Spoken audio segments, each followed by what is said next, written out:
계명과 죽음이라는 것입니다. 계명과 죽음. 오늘 이 말씀에 우리는 어떤 것을 알고 있느냐. 계명과 죽음.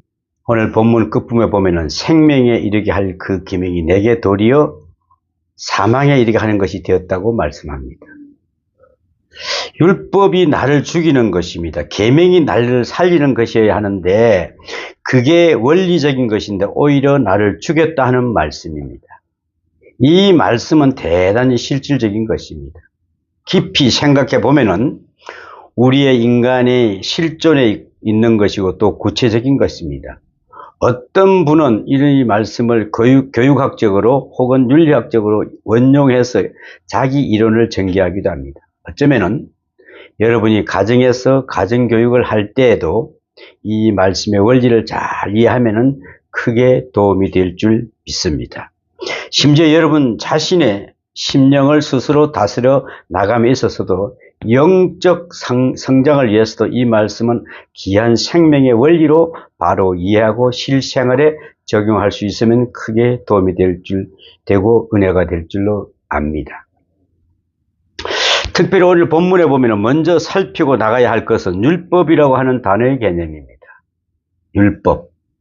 율법이라는 말은 넓게 생각할 땐 성경 전체를 가리키는 말이기도 하고 구약 성경 전체를 가리키는 말이 되기도 합니다. 혹은 이것은 양심 속에 있는 불성불법의 문자로 기록되지 아니한 그런 율법도 다 포함하는 개념일 수도 있다는 것입니다. 특별히 오늘 본문에 그 말씀하시는 율법은 기록된 율법입니다. 문자로 기록된 율법입니다. 즉, 10계명을 비롯하여 이에 연결된 그 율법 전반을 일으키는 것입니다. 직접적으로 이것은 바로 10계명입니다. 그 다음에 이에 관계된 모든 율법을 말씀하는 것입니다. 이렇게 바로 알고 풀어야만이 이 본문의 말씀이 제대로 해석될 줄로 압니다. 본문은 율법이 죄냐 하고 토론적으로 나옵니다. 율법이 죄냐? 그렇게 들고 나옵니다. 율법이 잘못된 것이냐 하면은 그렇지는 않습니다. 그럴 수 없느니라. 율법은 항상 옳은 것입니다. 그런데 그 율법이 옳지 않는 것으로 되어버리게 된 원인을 제공한 것은 바로 우리 자신인 것입니다. 그 원인은 우리 자신에게 있다 하는 말씀입니다. 대단히 역설적이면서도 아주 실제적인 교훈을 우리에게 주고 있습니다. 먼저 한번 죄를 생각해 보겠습니다. 오늘 본문에서 암시하고 있는 죄의 개념은 이렇습니다. 일단 내가 죄를 지었습니다. 그 다음에는 죄를 거듭합니다. 잘못된 일인 줄 알면서도 거듭합니다. 다시 말하면은 회개가 없다는 말씀입니다. 회개 없이 죄를 반복하고 있습니다. 그러는 동안에 어떤 결과가 오는가 하면은 이제는 점점 더 어떤 생각을 하게 되는가 하면은 이렇습니다. 처음에는 죄를 모르고 짓고 그 다음에는 죄를 알고 짓고 그 다음에는 죄를 반복합니다.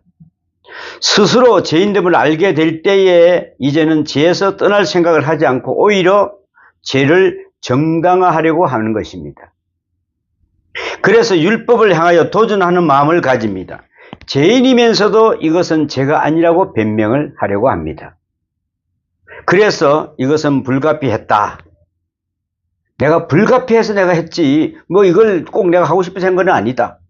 그렇게 말하기도 하고 어떤 때는 그러나 결과가 좋았지 않냐 합리화시킵니다. 결과가 좋았으면 됐지.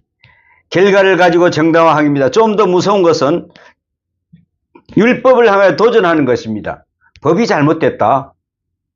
율법 자체가 근본적으로 잘못된 것이다. 이렇게 몰아가려고 합니다. 그리고 율법에 대해서 반항을 하게 됩니다. 가만히 한번 보세요. 대체로 아주 죄에 깊이 물든 죄인은 자기가 죄인이 아니라고 생각합니다. 그리고는 법이 잘못됐다는 것입니다. 법이 잘못돼 가지고 괜히 나를 죄인으로 지금 이렇게 정죄하고 있는 것이지 사실 나는 죄인이 아니라는 것입니다. 여기에까지 이르게 됩니다. 율법은 자체를 놓고 비판합니다. 이것은 하나님께 대한 도전입니다. 양심 자체에 대한 도전입니다. 하나님의 계명 전체에 대한 정면 도전입니다. 이러다 아주 무서운 결과에 이르게 되는 것입니다. 보통 범인들만 이러는 게 아닙니다. 일반적인 사람들만 이러는 것도 아닙니다. 혹은 깊이 지에 빠져드는 사람들만 이러는 게 아니라 소위 지성인 학자들이라는 사람들께서 더욱더 이런 일이 일어납니다.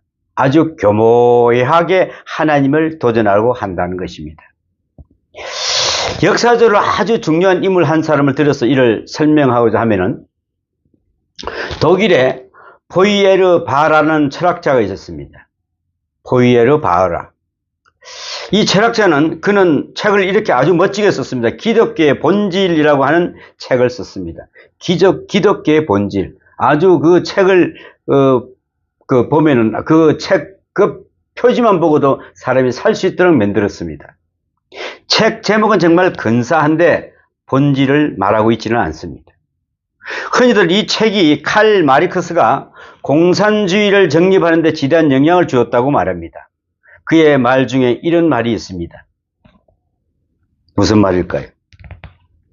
신은 단지 인간의 원행이요 이상일 뿐 그 밖에 아무것도 아니다. 따라서 사람은 신과 같이 되어야 하고 또 언젠가는 그렇게 되기를 희망한다. 아주 멋진 말입니다. 철학적으로, 그죠? 여기서 우리가 유심히 보아야 할 대목은 신과 같이 되어야 하고 입니다. 신과 같이 되어야 하고. 어디서 듣던 말 같지 않아요? 신과 같이 되어야 하고. 생각납니까? 안 나요? 바로 에덴 동산에서 뱀이 하와에게 한 말 아닙니까? 하나님 같이 되어, 그러죠? 신과 같이 되어. 아주 이거 우리가 그냥 싹 좀 말을 바꿔 나누면 여기에 그냥 회복될 뿐이 없습니다.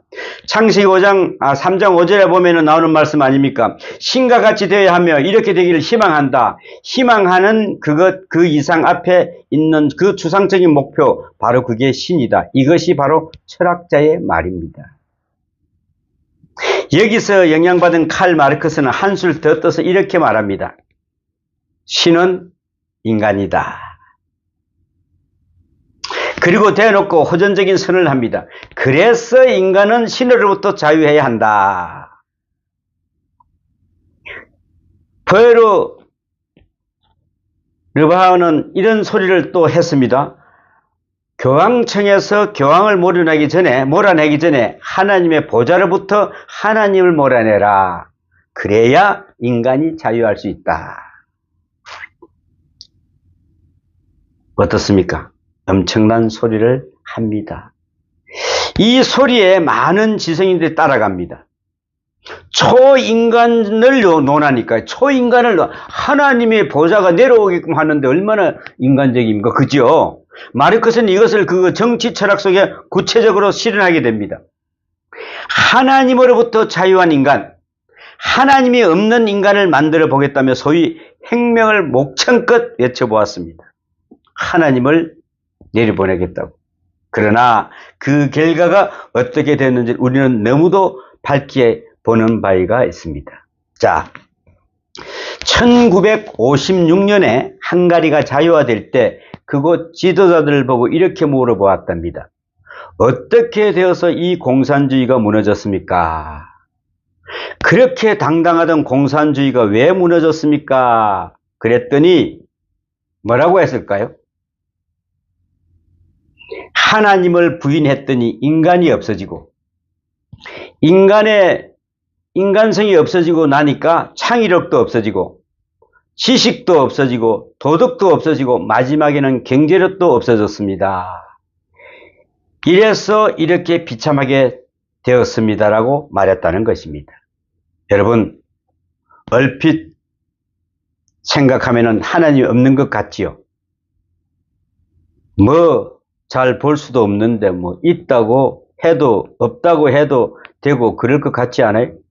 그러나 하나님을 부정하는 순간에 인간이 자신이 부정된다는 것을 우리는 잊지 말아야 합니다. 감히 하나님을 부정하다니요. 또 그러므로 하나님의 율법, 하나님의 법은 항상 살아있어야 됩니다. 내가 지킬 수 없다고 해서 그것을 부정한다든가 아무튼 아무도 지키지 못한다고 해서 율법이 잘못됐다고 도전해서는 안 됩니다. 그래서 성경은 말씀합니다. 율법이 죄냐? 그럴 수 없느니라. 오늘 7절 말씀입니다. 율법이 죄냐? 그럴 수 없느니라. 율법은 언제나 옳습니다. 모든 사람이 다 지키지 못했음에도 율법은 옳은 것입니다. 여기서 옳은 것입니다. 여전히 옳은 것입니다. 어려운 것입니다. 율법의 어려움을 우리는 조금 더 건드려서는 안 됩니다. 우리가 비록 죄에서 헤어나지 못한다 하더라도 우리의 죄인됨을 그대로 인정하고 하나님의 율법을 선하심을 항상 긍정해야 되는 것입니다. 내 주관적인 생활이나 나의 어떤 것을 합리화하기 위해서 하나님의 율법 자체를 바꾸려고 해서는 안 됩니다. 그러면 율법이 하는 일은 무엇입니까? 오늘 본문은 그것을 말해주고 있습니다. 사람은 본래 죄를 지었지요. 일단 죄를 짓되 그 전에도 의와 불의를 알만한 능력이 있었어요. 그런데 죄를 자꾸 지어가는 가운데 이제 타락해버렸습니다. 마음속에 본디 있었던 율법, 하나님께서 우리에게 주신 바 하나님의 형상, 그 다음에 하나님의 의를 판단하는 그 기능이 흐려지기 시작했습니다. 처음에는 알고 지었지만은 지금은 아예 모르고 짓게 되는 것입니다. 점점 판단이 흐려지니까 몽롱해지죠. 이제는 몰라요. 그러면은 이렇게 계속 모르도록 인간을 내버려 두실 것이냐 하면은 그렇지가 않습니다. 그래서 하나님께서는 우리에게 율법을 주신 것입니다. 글로 된 율법을 딱 주셨어요. 글로 된 율법. 그냥 말로 들으면 또 모른다고 할까봐 하나님이 친히 손으로 써서 율법을 주셨습니다. 이 율법을 우리가 읽어요. 어떻게 읽습니까? 살인하지 말라, 간음하지 말라, 도둑질하지 말라, 10계명을 외워요. 그죠? 외우는 동안에 그 마음속에 잠들어 있던 율법이 양심이라고 하는 율법의 영적 율법이 살아나게 됩니다. 다시 깨어난다는 그런 말입니다. 그래서 이것이 죄구나 저것이 잘못된 것이구나 하고 알게 되는 것입니다. 율법에 무엇이 죄라고 지적되어 있다는 것 자체보다도 율법이 우리 마음속에 있는 영적 율법을 깨우는 것입니다. 그래서 넓은 의미에서 성경을 자꾸 읽어 나가면은 하나님의 말씀을 자꾸 들으면은 무엇이 죄인지 무엇이 의인지 무엇이 하나님의 뜻을 밝혀 알게 되죠. 자, 영적 지각이 다시 각성되고 다시 눈을 떼게 된다는 그런 말입니다. 그것을 우리는 잊지 말아야 합니다. 그러므로 오늘 성경 말씀에 율법으로 말미암지 않고는 내가 죄를 알지 못하였느니리. 7절에 그렇죠? 자, 율법이 뭐냐면 율법은 죄를 알게 한다. 율법이 없이는 죄가 알지를 못하였더니 이제는 율법으로 말미암아 죄를 알게 됐다 함입니다. 자, 율법이 죄를 알게 한다는 말씀이에요. 이것은 대단히 중요한 것입니다. 어떤 사람이 율법에 대해서 재미있게 표현을 한 것이 하나 있었습니다. 율법은 마치 구정물통의 막대기와 같다라고 했어요. 구정물통 알아요? 모를 수도 있어요. 요즘 수돗물 쓰는 사람은 잘 못 알아들을 것 같습니다. 옛날에는 집집마다 부엌에 커다란 뜨물통이 하나 있었어요. 쌀을 씻고도 거기다 버리고 음식 쓰레기도 거기다 버리고 다 거기다 버렸어요. 이걸 어떻게 하냐면은 다 모아가지고 돼지 치는 사람 나와서 먹이 가져가고 그러는데, 근데 이걸 한나절 가량 가만히 통 속에 물을 감이 놔두면은 그 더러운 것이 다 깔아앉아서 위에가 깨끗한 물이 뜹니다. 그런데 막대기를 가지고 한번 휘 저으면은 모조리 다 올라옵니다. 그죠? 그 더러운 거 다 올라와요. 그래서 율법은 이 구중물통을 휘젓는 막대와 같다고 한 것입니다. 율법이 없으면은 하나님의 말씀을 모르는 사람 입장에서는 죄와 모든 더러운 것들이 다 가라앉아서 마치 맑은 것 같이 보인다. 깨끗한 것 같아요. 그죠? 그 물이 진짜 맑다. 그 안에는 얼마나 한번 휘졌으면 어떤 적이 다 있다는 걸 그 자체를 모른다는 것입니다. 그러나 율법의 막대기를 한번 휘어져 놓으면은 볼품 없던 것도 냄새조차 맡을 수 없던 것도 다 올라와 모습을 드러낸다 그랬습니다. 율법으로 말미암아 죄를 알게 되는 것입니다. 어떤 여자분이 남편이 아주 술을 많이 마시는데 전에는 건강했던 사람이 술을 마시면서 점점 엉망진창이 되어버리고 있었습니다. 그런데 이 사람은 술을 깨어나면은 술에 취해 있었던 일을 하나도 몰라요. 전혀 기억이 안 난다 그럽니다. 술 깬 다음에는. 당신이 이랬지 않느냐 그러면 저랬지 않냐 하면은 내가 언제 그랬냐고 오리발 쫙 내미는 거지. 참 보통 일이 아니에요. 그죠? 그래서 이 부인이 남편이 하도 술을 취하고 엄청난 행동을 하도 하다가도 모른다니까 하니까 한 번은 술을 자기가 먹어봤대요. 술을 먹어봤는데 기억이 자기는 안 나는 게 아니라 말짱하더래요.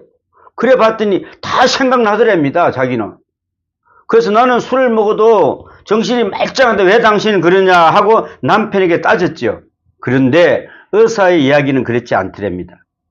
그것도 정도가 있다. 처음에는 다 생각이 나서 되게 됐는데 술로 인해서 뇌의 기억력이 세포가 파괴된다고 합니다. 알코올이 중독증 이때부터 시작이 됩니다. 벌써 세포가 파괴되었어요. 그래서 술을 먹을 때 일이 기억이 안 나는 사람이라면 알코올 중독 치매 1기랍니다. 벌써 시작이 된 것입니다. 세포가 꽤 많이 파괴되었습니다. 그러니까 우리가 한두 번 술 먹어서는 나는 기억이 있는데 너는 안 난다고 하느냐 하지 말고 싸울 필요가 없다는 것이죠. 안 난답니다, 그 사람은. 그쪽은 뭐예요? 병자야, 한자. 응? 이쪽은 정상이니까 이야기가 안 되는 것입니다. 어쨌든 이렇게 술을 먹고 별소리를 다 하고 못되게 꾸는데 술만 깨면은 모른다 하는 남편을 어떻게 하면 좋을까? 생각 끝에 부인이 남편이 술 먹을 때 한 짓을 전부 동영상으로 찍었답니다. 그래서 아침에 일어나 그 동영상을 보더니 깜짝 놀라더랍니다. 여보, 저 사람이 누구냐? 저 미친 짓 하는 사람 쟤 누구야? 당신이지. 여보, 이 정도니 우리가 잠을 자겠어? 당신이 얼마나 무서운 가해자가 되고 있는지 알아? 이 남편 자신의 모습에 스스로 경악을 하고 마침내 해결을 하고 술을 끊었답니다. 자기가 이렇게 남을 괴롭히면서도 모르고 있는 거죠. 지금 내가 뭘 하고 있는지를 몰라요. 모르고 있는 동안에 모르는 것이죠. 본인에게는 그게 죄가 아니고 잘못된 일이 아닌 것으로 되고 만다는 것이죠. 그러나 율법이 오므로 다 드러나는 것입니다. 마치 거울을 보는 것처럼 다 드러납니다. 거울 보기 싫어하는 사람도 있죠. 나는 요즘에 자꾸 거울 보기 싫어. 내가 자꾸 늙어가는 것 같아. 자꾸 안 쳐다보려고 그래. 율법을 통해서 우리가 다 노출되고 다 들통납니다. 하나님 앞에, 사람 앞에, 그러면 나 자신 앞에도 내가 이것을 밝혀 시켜서 받아들여야 된다는 그런 말씀입니다. 그래서 율법이 있습니다. 율법은 죄를 알게 합니다. 두 번째로, 율법은 죄를 생산합니다. 율법으로 말미암아 내가 가책을 느끼게 되지 않습니까? 그죠? 가책을 느끼고 두려움을 느끼는 순간에 그것이 바로 반작용을 해서 때로는 역작용을 해서 죄를 더 만들어요. 거듭 죄를 짓게 해요. 두려운 마음이 있으면 죄를 짓게 되지 않습니까? 자꾸 덮으려고 하죠. 한 가지는 행벌의식에 매이니까 벌을 받을 것 벌벌 떠는 동안은 또 죄를 지어요. 하나님의 사랑을 보이지 않고 하나님의 진노만 보이는 것입니다. 마지막에는 절망하게 됩니다. 절망하게 보면은 무슨 일이든지 해요. 이제부터는 무서운 것입니다. 소망이 없는 사람은 걷잡을 수가 없어요. 더 큰 죄를 짓게 되고 방종하게 되고 폭력적인 인간이 된답니다. 참 무서운 일입니다. 이래서 율법이 죄를 생산한다는, 죄를 짓게 만든다는, 더 큰 죄를 짓게 만든다 그렇게 합니다. 사실입니다. 완전 범죄라는 것을 지도하는 사람들 있잖아요. 완전 범죄. 가끔 텔레비 나오니까 저번에도 어떤 보니까 보따리 싸가 버리고, 어떤 사람은 세멘트에 콘크리트 넣었는데 해필 거기 공사하다가 거기 또 나오고, 자기들은 완전 범죄가 몇십 년이 지났으니까. 이걸 뭐냐, 가책을 느끼니까 그 다음에 올 행벌을 생각해서 그 증례를 인멸하여 완전 범죄를 깨한다는 것이죠. 그러나 그렇게 될 수는 없어요. 그래서 이런 문제가 된다는 것입니다. 율법이 죄를 더하게 만든다, 이런 결과가 나왔어요. 그렇다고 율법이 나쁘냐 하면은 율법 자체가 나쁜 게 아닙니다. 내가 나쁜 것이지요. 또 하나 있습니다. 율법은 사람을 죽입니다. 인간성을 죽입니다. 인간의 능력을 죽입니다. 창조력을 죽입니다. 지혜를 죽입니다. 율법으로 인해서 율법에 선 인간은 그 존재 자체가 죽어지고 맙니다. 왜요? 이미 죄인이기 때문에 그렇습니다. 이미 끝났기 때문에 그렇습니다. 참으로 이게 문제 아닙니까? 오늘 본문 8절을 보면 다시 한번 눈여겨보십시오. 제가 기회를 타서 계명으로 말미암아 내 속에서 각양 탐심을 이루었나니 이는 법이 없으면 제가 죽은 것임이니라. 법이 없으면 제가 죽은 것이다. 자, 제가 각양 탐심을 이루었어요. 또 율법이 나로 하여금 탐심하게 했어요. 무제한 욕망을 이루게 또 했어요. 율법 때문에 나는 심판을 받아서 이미 양심적으로 죽여버렸으니까 그 순간에 이제는 무제한 정욕에 빠지게 됩니다. 그래서 율법이 없으면 죄는 죽은 것이죠. 죄의 의식도 죽어요. 그래서 율법이 없으면 그런 대로 뭐가 뭔지 모르고 어벙벙한 가운데서 그냥 살아갈 뻔한 했는데 율법이 날카롭게 그를 심판하게 되니까 완전히 이로 인해서 각양 탐심이 그 무제한 한 욕망 속에서 끌어오르게 된다는 것입니다. 자, 오늘 9절 말씀을 한번 보세요. 전에 법을 깨달지 못할 때는 내가 살았더니 계명에 이르며 죄는 살아나고 나는 죽었도다 그랬습니다. 아주 오묘한 말씀입니다. 전에 율법이 없을 땐 내가 살았다. 율법을 모를 때는 상상을 한번 해보세요. 죄를 지으면서도 뭐가 없어요? 죄인 줄 모르는 겁니다. 이게 문제죠. 그러니까 나쁜 짓을 하면서도 나쁜 짓을 모르니까 그런 것이죠. 마치 술 취했을 때 못된 짓하고 술 깬 다음에는 다 잊어버린 사람 같아요. 내가 뭐가 그리 나쁜가? 내가 누구보다 나쁜 게 뭐가 있나 하고 당당하게 이렇게 이야기를 한다는 것이죠. 그러나 그렇지가 않아요. 이랬는데 율법이 딱 살아나니까 율법이 나타나고 보니까 이제는 계명이 이러며 죄는 살아나고 나는 죽었도다. 이렇게 된다는 것입니다. 죄가 능력을 얻게 되어 너는 죄인이다 그럴 때 율법이 나타나는 동안에 너는 용서할 수 없는 죄인이다 하고 선언하게 되고 그 결과로 나는 죄의 노예가 되어버렸어요. 아무 자유도 없습니다. 나는 죽었어요. 율법이 하자는 대로 제가 하자는 대로 끌려갈 수밖에 없어요. 선택권도 없어요. 이제는 완전히 죄의 노예가 되어버렸습니다. 그래서 율법은 살아나고 나는 죽었도다. 죄는 살아나고 나는 죽었도다 하는 것입니다. 참 중요한 이야기입니다. 여기에 문제가 있는 것입니다. 그 다음에 다시 8절과 11절 말씀을 한번 연결해 보겠습니다. 제가 기회를 타서 계명으로 말미암아 내 속에 온갖 탐심을 이루었나니 8절에 또 11절에 보면은 제가 기회를 타서 계명으로 말미암아 나를 속이고 그것으로 나를 죽였는지라 그랬습니다. 제가 기회를 타서 나를 속였다 함입니다. 무서운 이야기입니다. 제가 나를 지배함에 있어서 죄는 언제나 이렇게 작용을 합니다.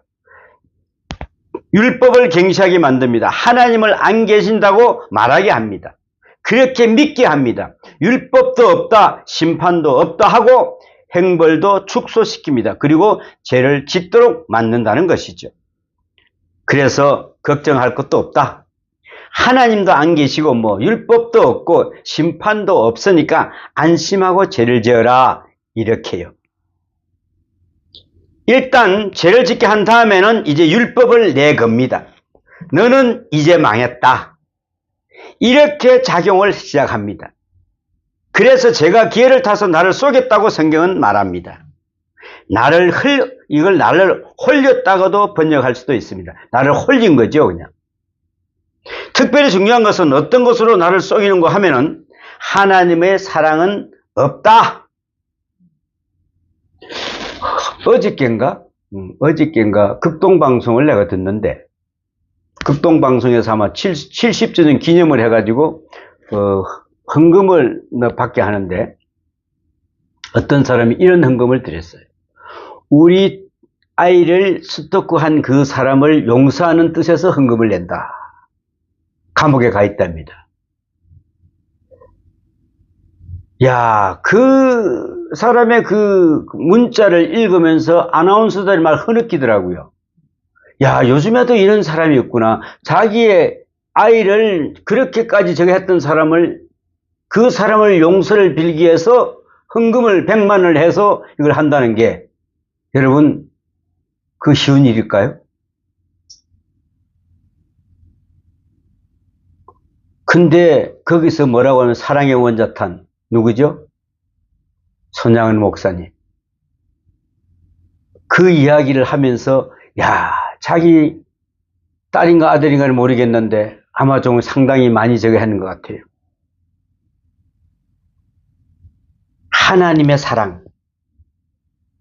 하나님의 사랑은 내게서 완전히 떠났다, 그렇게 속삭인다는 것인데, 그런데 그것을 아니고, 아니, 우리는 하나님의 사랑으로 받은 자들이다. 용서받을 수 없지만은 계속해서 쟤는 그곳에 죄가 더한 것이 뭐가 더한다고요? 은혜가 더한다. 그렇게 그 은혜인데도 불구하고 죄는 항상 우리에게 하나님의 사랑을 찾지 못하게 만듭니다. 이게 바로 죄입니다. 하나님의 사랑이 없다, 하나님의 은혜와는 너희와 상관이 없다, 이렇게 우리를 심판해 버리는 것입니다. 여기에 쏘으면은 안 됩니다. 에덴 동산에서 뱀이 하와를 속인 것을 볼 수 있지 않습니까? 이 장면을 자세히 연구해서 보면은 뱀이 5마디를 했어요. 아주 그들딸한 말을 5마디를 했어요. 그 중에 딱 한마디가 뭐예요? 거짓말이에요. 뭘까요? 너희는 결코 죽지 아니하리라. 창세기 3장 4절. 죽지 않는다. 안 죽는다고 해요. 사실은 죽지 않아요. 무서운 말입니다. 속이는 것입니다. 여기서 우리는 살짝 넘어가 버리는 겁니다. 그리고 때로는 죄는 아름답게 보입니다. 아름다운 세계를 약속하기도 합니다. 여기에 사람들이 속는 것입니다. 죄가 매력이 있어 보이거든요. 누가 그런 이야기를 하더라고요. 지금은 그런 광고를 하지 못하지만은 요즘 담배 광고 안 하지요. 못하지요. 옛날에는 그 미국에서는, 우리나라도 그 담배 광고를 안 했습니다만 미국에서는 담배 광고를 했어요. 텔레비전에. 그러니까 제일 경치가 좋은 그 광고가, 경치가 좋은 곳이 나오면은 담배 광고랍니다. 그러니까 조용히 그 흐르는 물 위에 다리에 탁 앉아서 낚시질로 탁 고기를 한 마리 탁 잡아서 담배를 한 대 탁 피워서 탁 물고 있으면은 그렇게 멋져 보일 수가 없답니다. 그러면은 젊은 사람들이 그걸 막 담배를 막 산다는 거예요. 그 멋을 한번 자기도 느껴보려고. 응? 자, 생각해 보세요. 죄가 나를 속이는 것입니다.